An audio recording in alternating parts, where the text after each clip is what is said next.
Hello, students. Are we ready for lesson? If you have seen my YouTube where I go through warming up the voice, I would like to refer to you that way so we don't have to do that right now. Let us assume that you have already used 5-tone scales to get your voice limbered up and to get good blood flow and stretch within the system. Let us even consider that you have done your 5- and 9-tone scales that I talked to you about.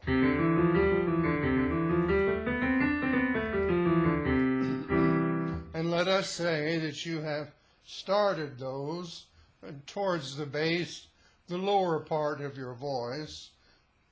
So for a baritone or a bass, we'd start around a low G or low F. And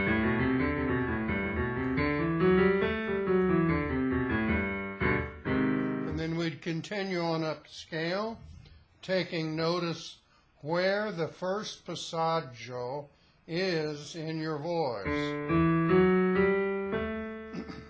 If you're a lower voice, say a bass, the first passaggio will be around E natural or F, below middle C, where C is measured as C4. This would be E or F3. So for a bass, E or F3 represents the first passaggio. That is where the chest voice would normally end unless you extended it by a certain technique. So you've done these 5-tone drills.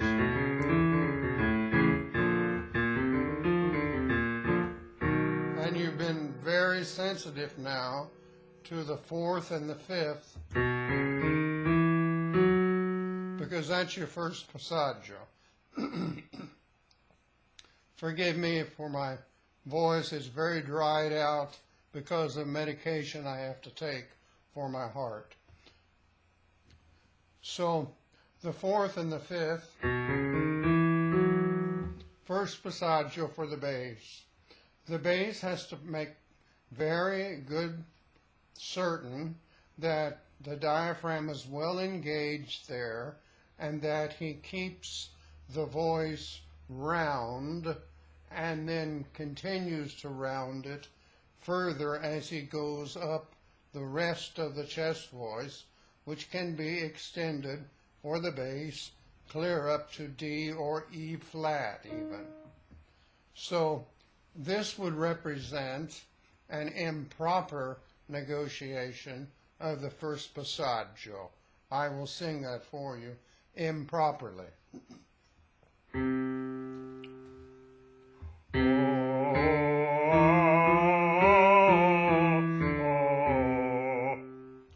Again.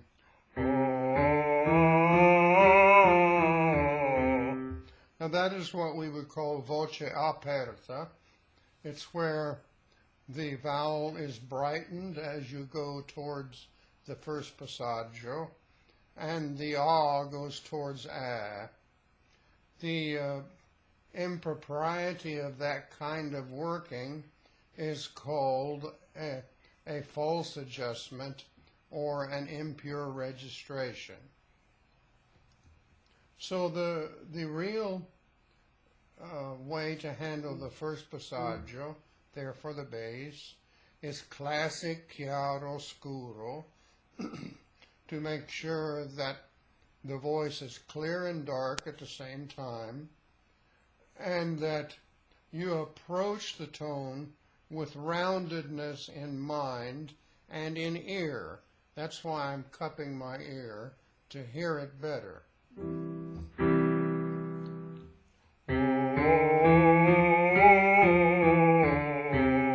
That would represent a proper way for the bass to negotiate the first passaggio. And then as it continues on up,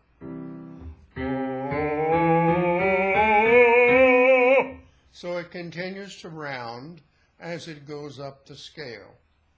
And it rounds until we reach the top of the second passaggio, and that's for the bass. That's around where middle C is C4. That second passaggio for the bass will be D4 or E flat 4.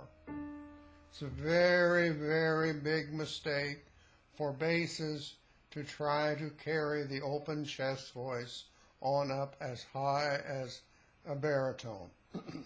I sang with a very wonderful bass from the Metropolitan Opera in many, many different roles, especially Spada Fucile in Rigoletto and King Henry in Lohengrin, and he had a great low voice, but he tried to extend the chest voice on up as high even as an E natural or an F, and his voice always lost resonance and lost roundedness.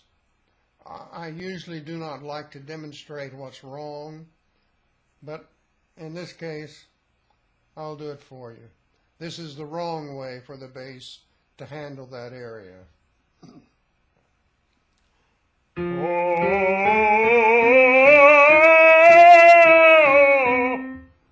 Okay, so there's an extending of the chest voice on up where it should be a covered tone. Especially the bass sounds very, very awkward with the chest voice carried that high. So instead, the cure for that is for the bass to engage the head voice. The head voice is the same thing as head register. Voice and register mean the same thing. The head voice is the same thing as the covered voice. Cover is simply the English word for the Italian phrase or word copertura. Copertura is the noun form of a word, which means a covering, like a roof on a house or a top on a carport. It's a cover. It refers to the adjustment that has to be made by all male voices when they reach the absolute second passaggio. And that is that this is the way we phrase that entrance. That when we reach the second passaggio, we make sure the diaphragm is in the position of appoggio as it was in the chest voice, and therefore we do not have any sense at all of releasing air, more air pressure into the passaggio. So you take the breath and it feels like you rob the tone of the air. Instead, you darken the vowel. So the vowel A would be darkened. Garcia told this. Towards O, it wouldn't get there. Some basses overdo it and give this auga effect. We don't want that. So we want something like this. I'm not a bass, but it would be something like this. If we just start, we'll do the octave.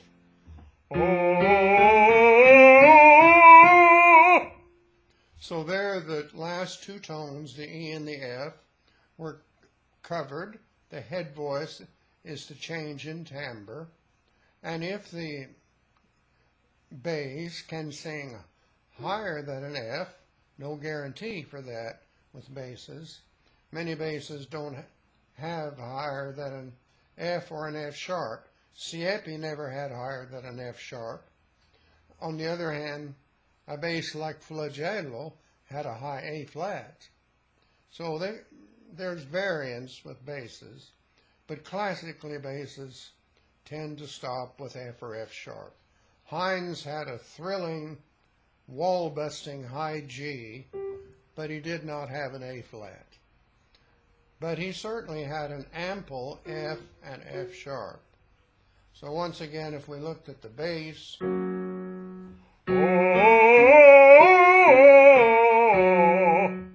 the ah has neutralized a little bit in the direction of O, but it hasn't gotten there. Were we to sing an O vowel in the passaggio, we would have to do nothing at all except to hold the breath in appoggio rather than to push the breath. So the O vowel, no adjustment required, you see. No change in the shading of the vowel necessary. The same is true for the U vowel, which is the furthest back of all the back vowels. All that would be required for the U vowel would be a possible opening a little bit of the jaw a little wider, especially if you were a bass singing it forte. So if a bass again on U,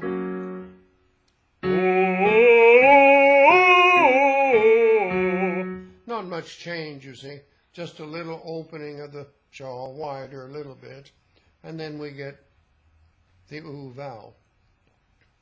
So now that is the entrance to whatever head voice that the bass has. Usually, as I say, F sharp is the end. If a bass can sing a G, it feels very much and sounds very much like a baritonal G. So now let's go back to the baritones, and instead of starting way down here on low G, which is not a functional note for the baritone voice, even though we've got a couple of them to sing. There's one of them in nulla silenzio, but for the most part, even the low A is uncommon for Verdi baritones to have to sing.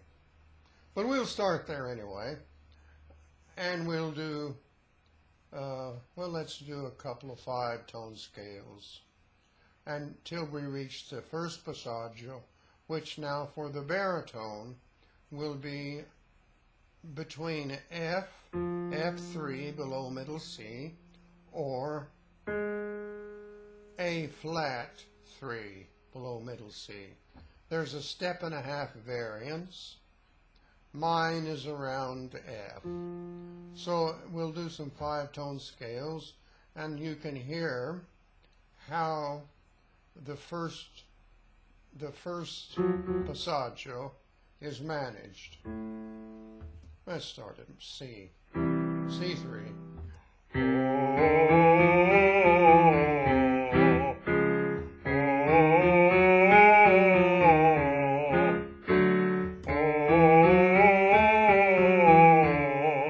We're over it now. So you see there wasn't any major adjustment. There was simply a guarantee of roundedness. In other words, it did not sound like this,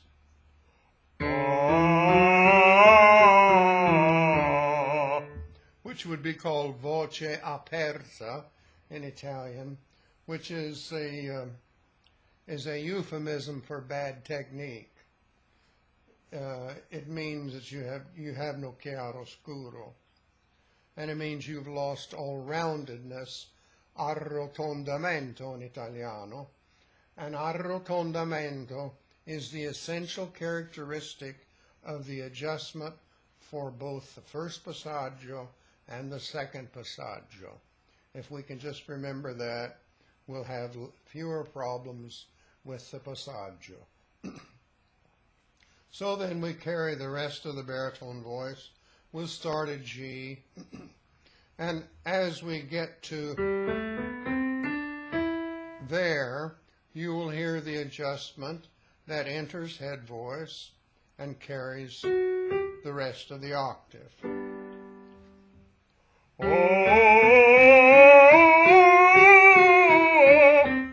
So that became rather obvious, didn't it?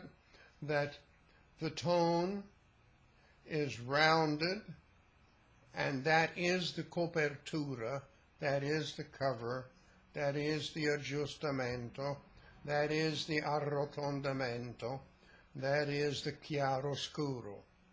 Now, if the baritone can sing higher than a G, no guarantee. Most lyric baritones do not have a high A flat. Occasionally some do, but say, for example, the prince of baritones, Giuseppe De Luca. How could you find a better example? And De Luca is considered the model for an Italian lyric baritone, but De Luca couldn't sing higher than a high G. You couldn't make him sing an A flat if you stuck him with a pen. So, but he had such a following, such a base of fans, that they wanted to hear him sing everything. So he would sing Rigoletto, but he wouldn't do any of the high A flats that are tradition at the ending and at the end of the Vengeance duet. He would simply sing as written. And people wanted him to sing Tonio in I Pagliacci. So, you know, by tradition, the prologue ends in a high A flat. So this was too much. He could not do that. And so instead, while the orchestra is coming down from that previous section,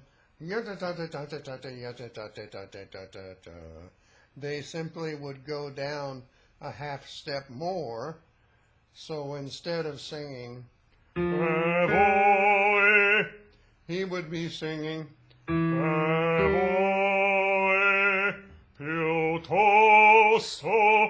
he would be down a half a step. So by the time he got to the climactic phrase, Al pari di voi would just go to a G, and he had a high G.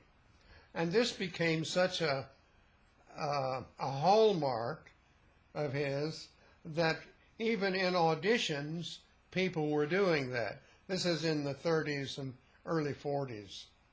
And so if you came to an audition to do for the prologue, to sing Tonio, the people would ask you, are you doing it in the original key or in the De Luca transposition? They would allow you to do it in the De Luca transposition, but they just wanted to know. Obviously, they would prefer that you did it in the original key and that your voice could sing a high A flat. Funny how we are so eager to make these adjustments, these transpositions for great voices that simply have one or two little flaws, perhaps. And Merrill, for example, was very comfortable singing Di Provenza,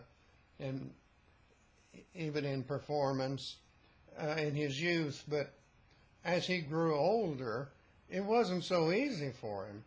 And every time he concertized and put Di Provenza in the program, anything after the age of 50, he transposed Di Provenza down a whole step. So we ought not to think badly on singers who did these things, but we also ought to explore our natural limitations, our natural abilities to expand the voice, if it is a natural expansion and not one achieved by pushing. So let's hear the rest of the baritone voice as it continues over the second passaggio.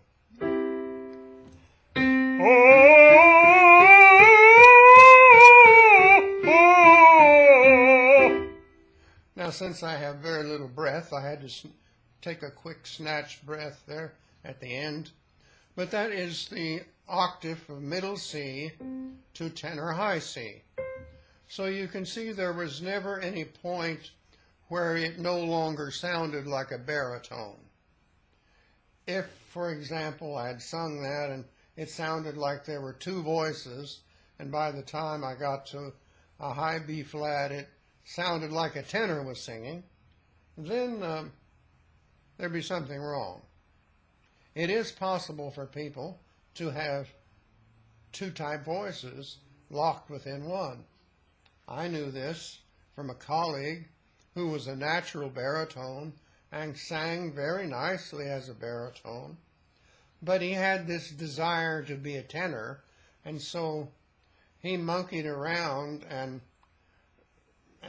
jimmied up his technique to where he could sing tenor and sound like a totally different voice, totally different. But the problem is, then it really sounded like two people. Because you had the natural baritone sound, and then you had the very unnatural tenor sound, which had no color, was solid white. So I'm not referring to tricks like that when I say try to find your natural range, see how far you can naturally extend the voice. When I have enough air, which is no longer now, my voice extended up to a high D above high C. Today, I don't think I have enough air in my...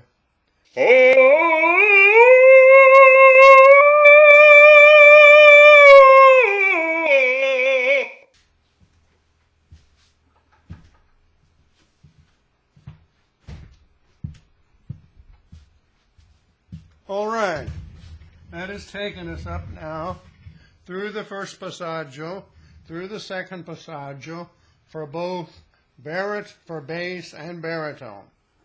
The tenor voice is the most difficult one to master. It is the most fragile in terms of maintaining good appoggio with proper registration. But a great tenor voice, as everyone knows, will fill the house, will make people happy, and there's a reason why people go crazy at clapping for a great high B flat at the end of Celeste Aida, because they deserve it. Tenor arias are intentionally intended to be the really high-stirring moment in the opera. Us baritones, we get only a few places where we get any of the glory that the tenor gets. In fact, my teacher Bardelli used to say, "Giuseppe, I speak it to you now frankly. If I have your voice, I become a tenor, 'cause you make more money." That was his view of it. And he took off 1 year of his career, and he was a very busy Verdi baritone. He took off 1 year of his career and reworked his voice and tried to become a tenor. And he just couldn't do it. He said, "The note that I cannot sing, oh, that high C bemole, I just could not get." And so he said to me one day, "Giuseppe, I speak it to you frankly, I'm a little jealous of you, 'cause I tell you, if I have your high B flat, I'd be the greatest tenor in the world." Well, he had to put up with the fact that he was one of the greatest Verdi baritones in the world of all time. Cesare Bardelli. I give great thanks to him. And to his teacher, Carlo Tagliabue. So my teaching comes from two lines, great distinguishment. Is that a word? A great distinguishment? I don't know if that's a word. At any rate, the line of Carlo Tagliabue came from bel canto to the back teeth. And Tagliabue taught Bardelli, Bardelli taught me. On the other side was Hines, and Hines was taught by a bass. What was his name? Gennaro Curci. He was the brother-in-law of Madame Gali Curci, and he had been a successful bass, and he taught everybody in Hollywood. He was called Mr. Hollywood, and it was because of all of his contacts that Jerry Hines got started in the business so successfully at such a young age. And later he told me, he said, if I hadn't had all of that help from Curci, I wouldn't have had the career that I had. So it's nice to give thanks when thanks are due. I'm thankful that I'm in their lineage of singing and teaching. Tagliabue, Bardelli, Hines, and Curci. Not a bad group to be in. The tenor, James McCracken, was a great friend of mine, Jimmy Boy. And we did Pagliacci together. He was Tonio, of course, Canio. And he had had a layover like of 4 or 5 months where he hadn't sung. So he came into rehearsals for Pagliacci sort of not sounding like himself. And he realized that. And he was sitting right next to me in the Sitzprobe, and I was singing the prologue and just knocking everybody's socks off, including his ears. And he said, I'm sorry, kid, I got to get out of here. I can't sing next to you. So he got up and went to the very back of the room, cupped his hand to his ear, and did all of the part in the Sitzprobe. But then he went home for 2 or 3 days and did what he had to do, said his Christian Science prayers, and came back, and he was James McCracken. But in the meantime, while he was gone, we were rehearsing, and we were doing the first act, and I didn't see him there. So we got to the great time where Canio says, ma poi ricordatemi.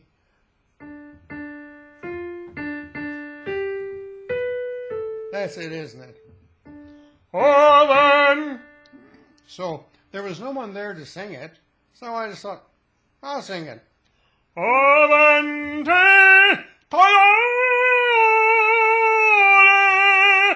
And then I didn't need to use an extra breath. But as I sang that, what happened? But McCracken walked right through the door. And while I was in the middle of the high B, and I said, oh, I'm sorry, Mr. McCracken. He said, call me Jimmy. I said, I'm sorry, Jimmy. I would never have done that if I'd known you were here.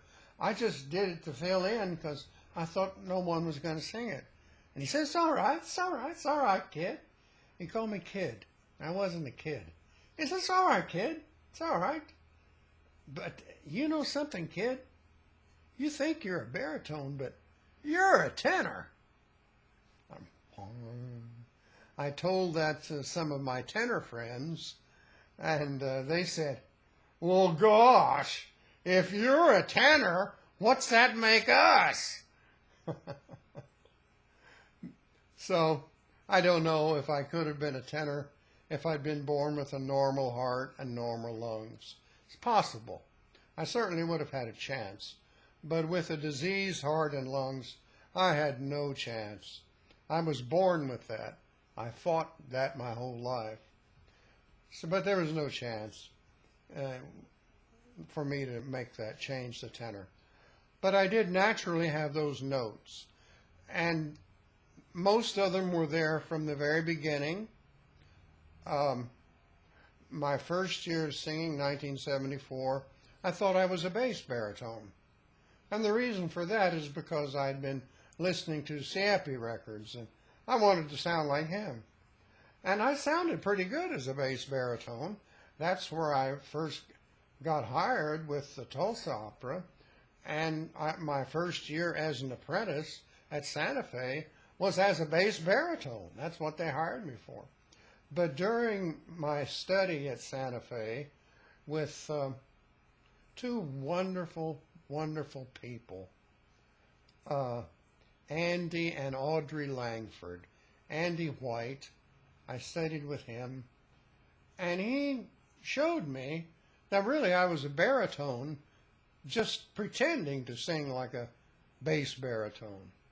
And he was right, and so from that moment on, I sang only baritone material, but occasionally would do a bass role if it suited my voice, like the role of Boris Godunov always suited my voice. Another baritone who did it besides me was Chet Ludgren. Chet Ludgren did it all over the world. I just did it a few times in symphonies. But so there are times when your voice might have a special usage just because the way the part is written. And doesn't mean, though, that you can sing all other bass roles, you know. It just means that one particular role really sat you well, and you could do it. So I could sing the dickens out of Telramund in Lohengrin, because that's a high baritone role, and all my high notes would go right over the orchestra. But I tried to sing Pizarro in Fidelio, and I stunk. It was too low for me. I couldn't have enough volume in that low tessitura to make the impact over the orchestra that I wanted. Oh, you could hear me, but it just didn't have enough impact. And the people were always after me to sing The Dutchman. I said, no, you got the wrong voice. Because the Dutchman sits, again, low for it. You can say bass baritone, but that's not really a proper classification. Wagner wrote these roles for Horbass, meaning a high bass. And that's what the Wotans are written for. That's what the Dutchman is written for. Hines told me that people were always after him to sing the Dutchman, and he knew the tessitura was just too much. He wouldn't be comfortable at it. So now, we know your tessitura is somewhere in this area. That's A to A, 2 octaves. Somewhere in that area will be your voice if you're a bass or a baritone. The tenor usage of the passagio, I'm going to talk just a little bit about. I'm not going to do a whole lesson on it, but I'm going to talk a little bit about it. So the tenore can carry the chest voice normally up to F4. That's F above middle C when we're calling middle C, C4. So the tenor can carry the chest voice up to F, and some very lyric tenors like Gigli up to even F sharp or even G.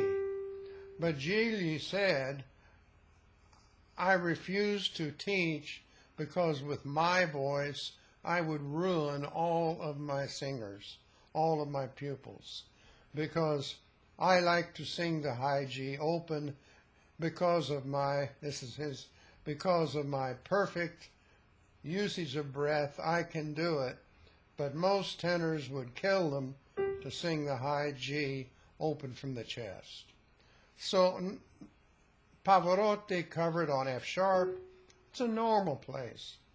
In the beginning, in the late 40s, early 50s, Delmonico would cover on the F natural, sometimes even on the E. So that Celeste Aida was perfect for Delmonico in the early days because his voice naturally covered on the F naturally. Celeste Aida. It naturally wanted to flip over like that. Later on, when he was 20 years older, he began intentionally to push the chest voice on up higher and would sing the F open, the F sharp open, even sometimes the G open. And that's when he had his worst singing. And when he would try to sing Celeste Aida like that, the chest voice would sound nasal, the open F and F sharp would sound sort of weak for him in comparison to the early days. And it was like he gave away the whole voice just to be ready to sing that final Vicino al Sol. If you listen to or watch the video of his Aida from Japan in 1961, when he replaced a colleague who couldn't sing, you'll hear his voice sing like this. He sounds very nasal in the second passage and very little power. Until the end, the final high B flat's terrific. The rest of it's not so terrific. So the tenor has to find out where his passaggio point is specifically according to the tessitura of his voice when he is singing with good resonance. So if we took it at F sharp, of course I would cover before this, but I'm trying to demonstrate as a tenor, the ah vowel would have just a tiny, tiny bit of cover on the F sharp. Sorry. I was trying to put just the tiniest cover.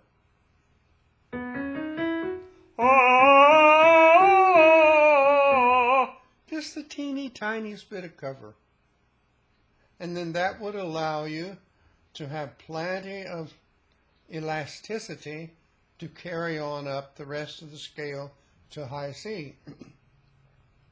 If you open that F sharp, it would be very difficult. And I'm not going to try to demonstrate that. But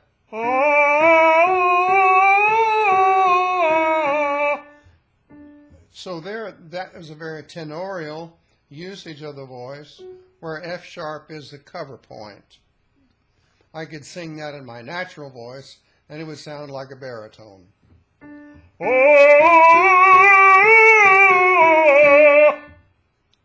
Now, to show you about my difficulty these days because of lack of breath, it took all of the air in my lungs to sing that phrase. But because I know my technique well, I was able to use every little tiny bit of that breath in my lungs to make a scale which sounded as good at the end as it did at the beginning. So while good technique can cover some things, it cannot cover genuine injuries of the vocal organ. So my power supply, my heart and my lungs, I was born with, deformed and diseased. So I fought and sang in my best part of my career with a damaged power supply. That's one of the, and yet nobody knew it. I didn't tell one soul when I was singing opera that I had a bad heart.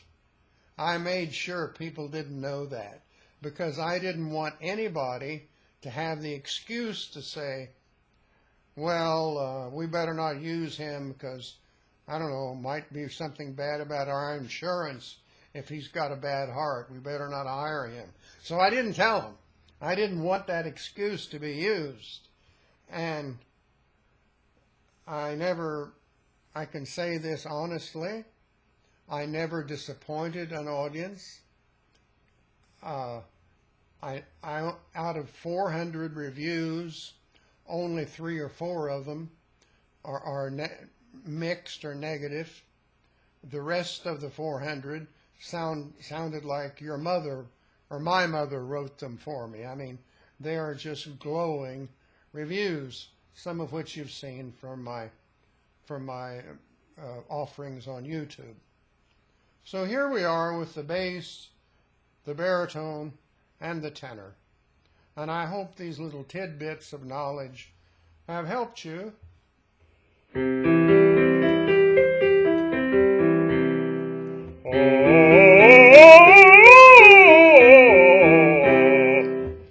Two octaves, C to C. Happy singing, happy vocalizing, happy life.